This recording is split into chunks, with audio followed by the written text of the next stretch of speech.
Hello everyone. In today's video, I wanted to chat about one of the downloads that I received back this time last year in October during the awakening experience I had. For more details on that, this is in reference to a video that I made 2 videos ago called My Journey to Awakening.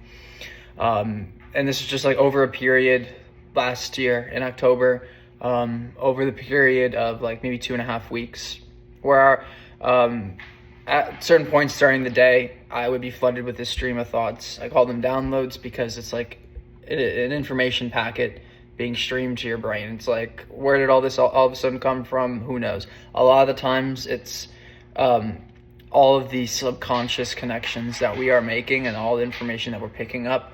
And at one point, that awakening point, everything just makes sense, lines up, and you just see everything for the way it is. And so what I wanted to focus on is these downloads I received were being given to me as a way, like, hey, this is helpful information, a way forward for future generations, and what I was very interested in, especially before my awakening, was politics, a better way forward for politics, which includes the adoption of a new third party. Currently, the way we have it, the way I see it, is the Democratic Party is a party focused and centered on the heart, and the Republican Party is one that is focused on truth. But I don't mean this in the sense that the Democrats are a loving party and the Republicans are a truthful, honest party. What I'm saying is the Democrats attack people's hearts by appealing to their emotion when it comes to campaigning, and when it comes to Republicans, they're more appealing to logic and reason and facts and knowledge, things like that. And this is the thing. One does not triumph over the other. Like, to be honest with you, I'd rather be around a bunch of loving people than a bunch of people who are analytical based, focused on politics. Like, that's my kind of issues. Like, I'd much rather hang around, me personally, with like people who are on the left because I get along with them better. But politically, I understand Trump very well. Given I have a relation with Trump. Like, we're like 12th cousins, so there's a disconnect. But part of these downloads is when I was receiving them was, okay, when the crown chakra opens up, there is a connection that we have with everyone, but specifically people who we are related to, where you can kind of understand their side of things a bit better because you have the same shared DNA.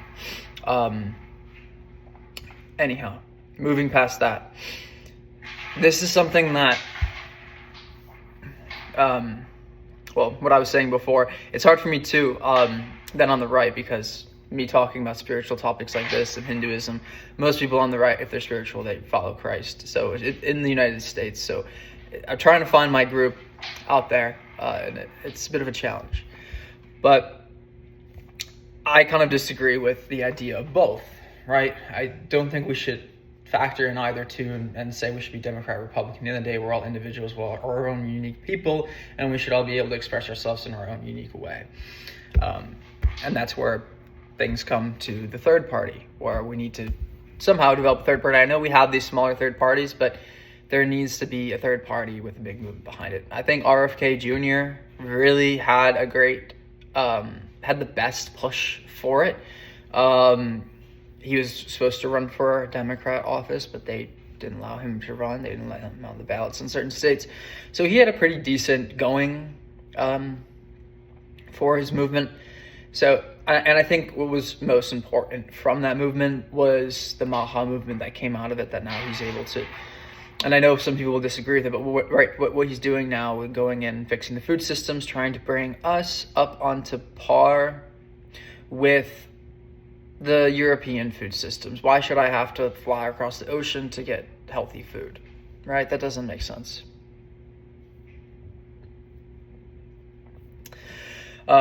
And so with this party, I was given the name at the time, and I didn't even know what this meant, but it was a transcendental party. And so what would the Transcendental Party do?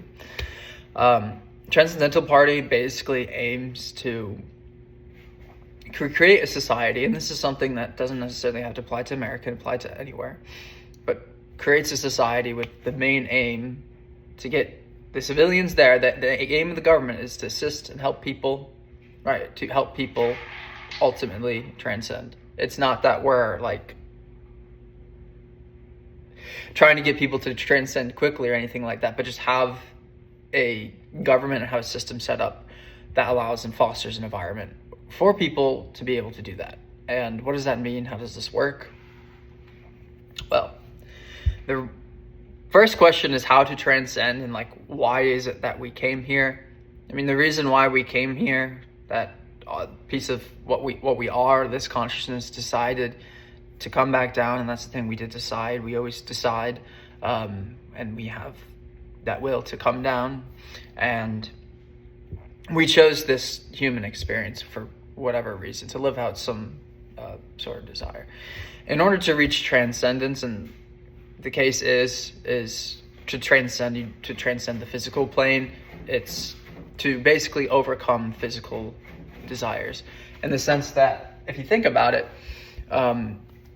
in Christianity and the concept of heaven there, or maybe in any of the other, sorry, my cat is, I'll grab him.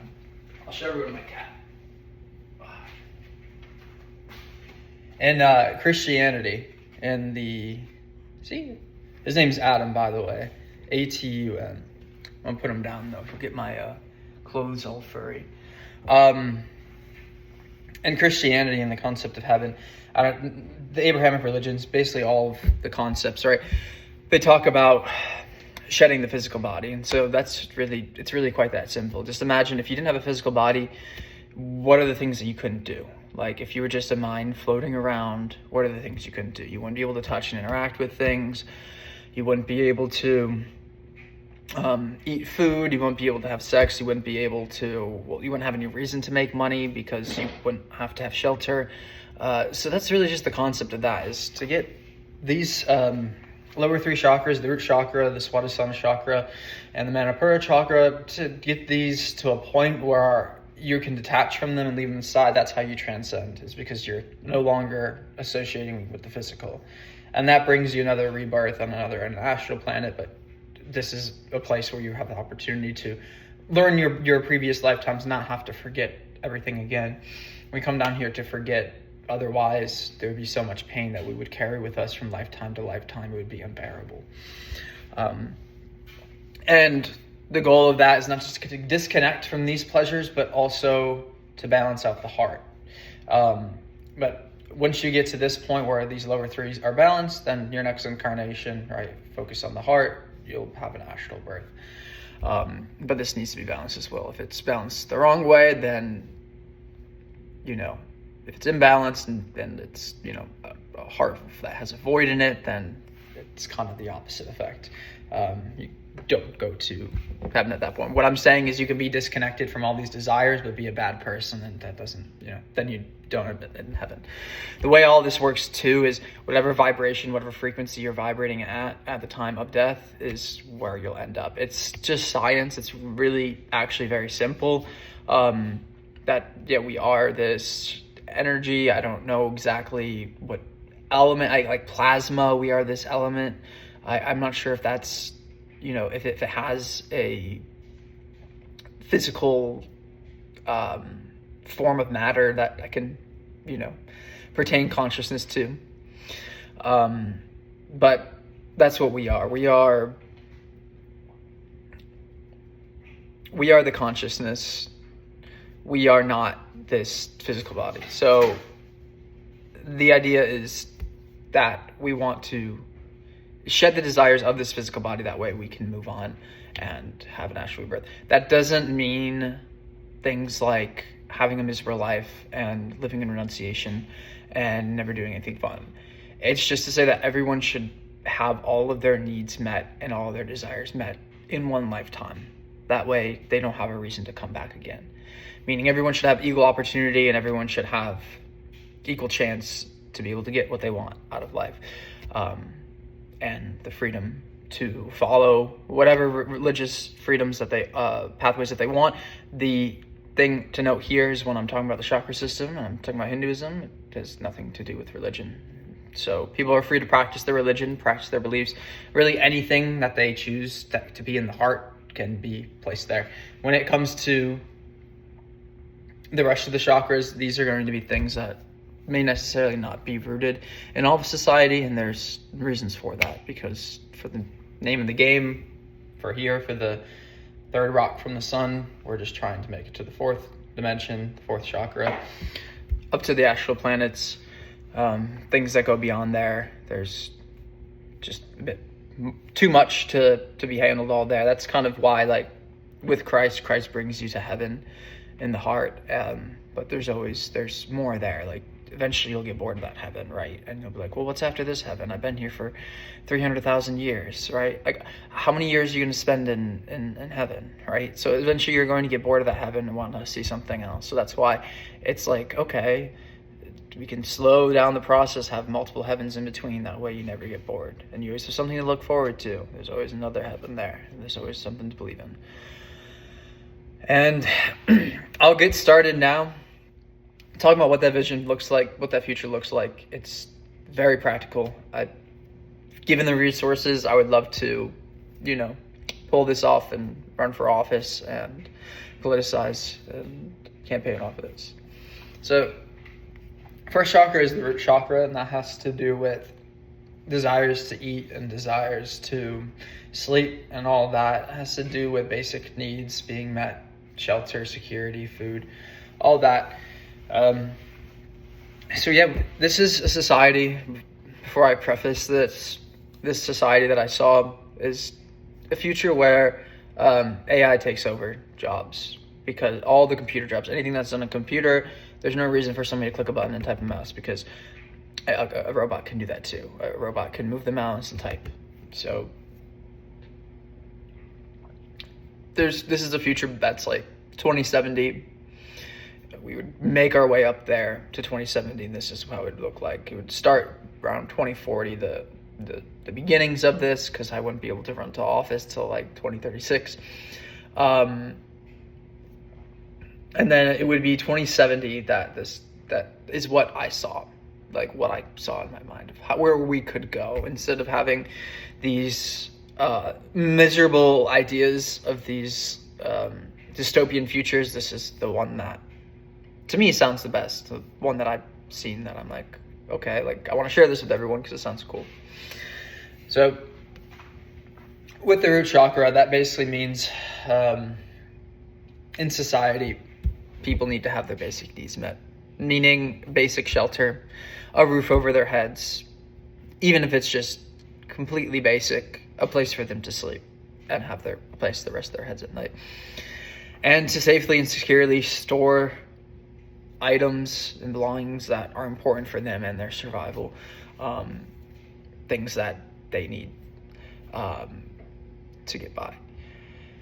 And basically, yeah, it's just like food and shelter is the main of that, and then grooming care and all that will then go on to Swadhisthana chakra when it comes to things that are more about touch and the tactile and feeling around and sleeping around too. So this kind of has to deal with having places for people to develop healthy connections and healthy relationships. Right now, currently, like, it's very difficult for me here in the States, because a lot of people my age, their social time is out at bars drinking, and drinking at a bar while you're drinking poisons isn't necessarily the best place to socialize, the best time to socialize, and the best way to meet people and to socialize. Some people think it like kind of breaks down barriers and makes it so people collaborate and chat more. For me, it's a bit opposite, where I'm like, I just don't want to say something stupid now that I'm here drinking. And yeah, it's not good for you. It's not like a healthy place, because it doesn't foster a healthy family type of environment. People are hooking up and making out with people and cheating, and all this goes on in these places.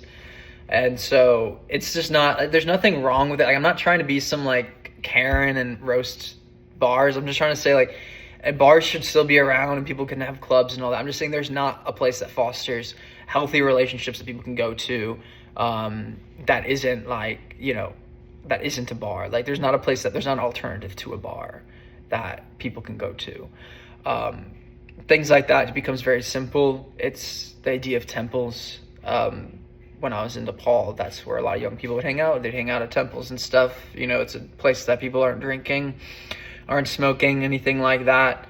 So yeah, more temples across the United States, like public temples, like outside temples where people can go and chat. The problem though is when you have temples with the Abrahamic three religions of Jewishism, Christianism, and Islamism, all three of them basically hate each other, and you would never see them collaborate and go from church to church.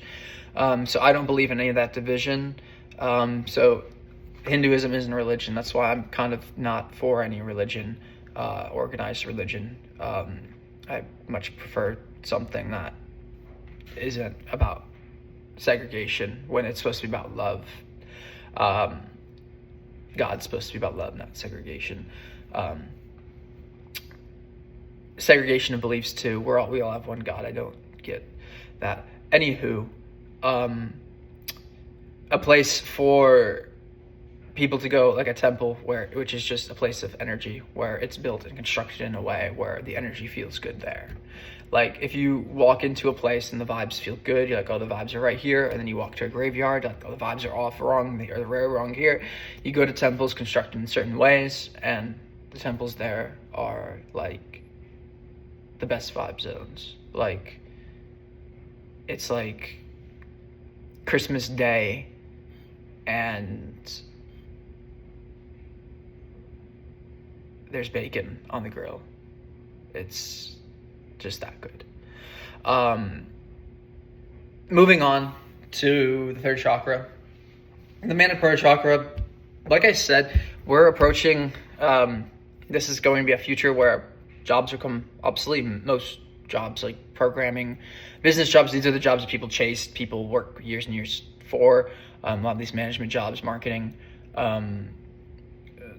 basically everything, transportation, logistics, self-driving cars, self-driving vehicles, everything. So that's the thing. Well, if there's no way to make money in a society, there still has to be a way to, with Manipura chakra, amass power, amass ego, and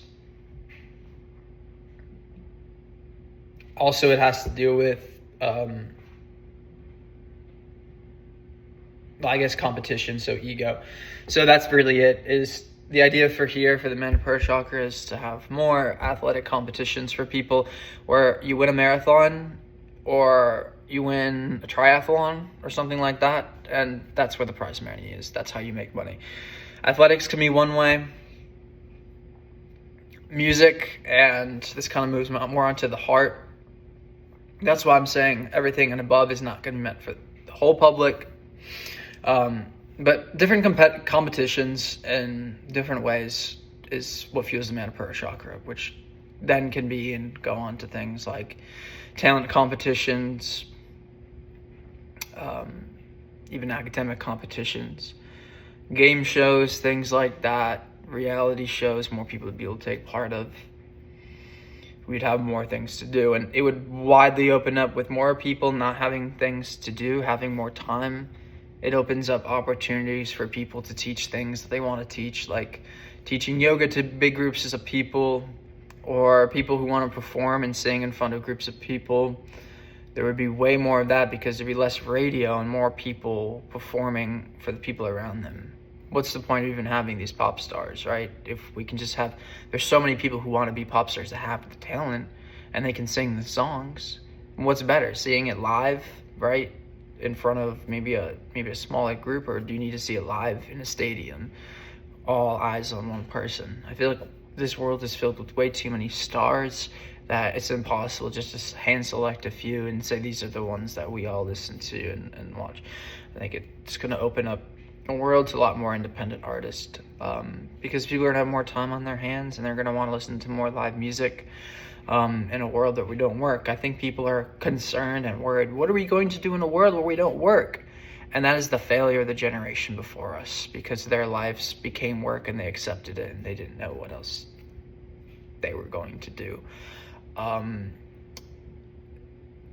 so, yeah, it's a bit tough. Of course, there's, that's just a Gen Zer talking, because before that, there was the generation that, had to go through the wars and, the opportunity, had to go through the Great Depression. So the opportunity to work was bigger for our parents' generation than this generation. And I'm not somebody who's saying that I don't want to work and all that, and I'm lazy, even though I am. But this is just makes the most sense, like, as a future, as a collective moving forward, that we don't keep voting for these wealthy people on the right and the left who want to take advantage of us and divide us further and make us hate one another, and instead choose a new way forward where people can individually express themselves the way they want to be expressed. They don't have to worry about survivability.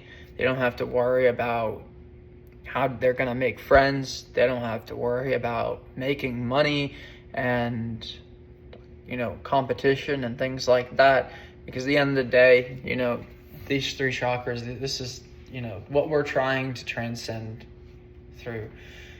I'll go and move on, talk about the other centers of the heart. And this is something that's not focused on as much in what I see for society, because at the end of the day, this is the three basic things that we need to have accomplished so people can move on, and they can, now at this point, everything's balanced, they can freely, easily express their heart's desire, which means, them finding love, them finding marriage, them having kids, them carrying things on for future generations. And also it has to do with connection too, with something that is outside of ourselves or divine. Any sort of worship or devotion towards something that is not yourself, even though everything is of self. Worship of God, whatever form that you may see him in, whether it be formless, whether it be feminine as well, is something that's kind of what I'm saying, is like the government should not have any control past this point. Everything past this point is more idealistic, how I think things should be. There are other avenues of different passions people want to communicate. We want people to be able to communicate on a large scale, more people communicating, not just a few individuals propped up to communicate. More people should be able to communicate, be able to express their voice, which means that we should allow more debates, allow creative debates about, how to go forward, how to improve society. That's something that, again, things like philosophy, things like questioning our reality, things about like how to make the next product, how to make the next invention, all of that, right? There are people out there that would love to do those jobs, if money didn't matter. If money didn't matter, they would love to be a philosopher. They would love to, read these books and study history and do all this. But it's usually something that doesn't have a lot of money required, doesn't provide you with much of an income source nowadays. And so that's what I see in this society. If we don't have any need for money, then we can have a lot more people discussing and being on the forefront and talking and discussing and doing all this. And that's why we're here. And at the end of the day, after we've gone through a full day of working out our bodies and competing and finding our passions and singing and finding our creative interests and our creative outlets, that also has to do with third eye. We'll have a ton to do on our hands. There's 8 hours of work. Work is not life. Work is not the only thing that there is to do. It just takes up and absorbs time, and you stop and wonder, like, you just take a look at society and civilization. It's like, how has it come to this, that we've decided that everything we have to do revolves around working? And the past generations that worked so hard to provide and get everything, they have it now, but then they just pass it off to the next generation that they also have to work the same amount. And it's like,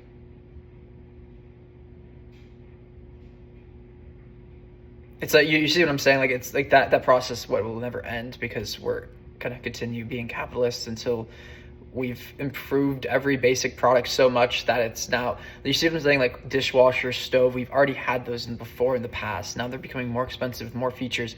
If we already have our basic needs met, couldn't we just stop, relax, and be happy as a society? Like, I don't get why there's still more strive and a push for wanting more and more and more. Like, we have our basic needs met. Anything outside of that is like a delusion created by the mind. Like, you don't need to drive a fancy car. You don't need to live in a fancy house. Like, if you made your dreams smaller, then you'd be much more satisfied with the life that you have now. And that's all. Thank you all so much for watching. Jai Mahakal.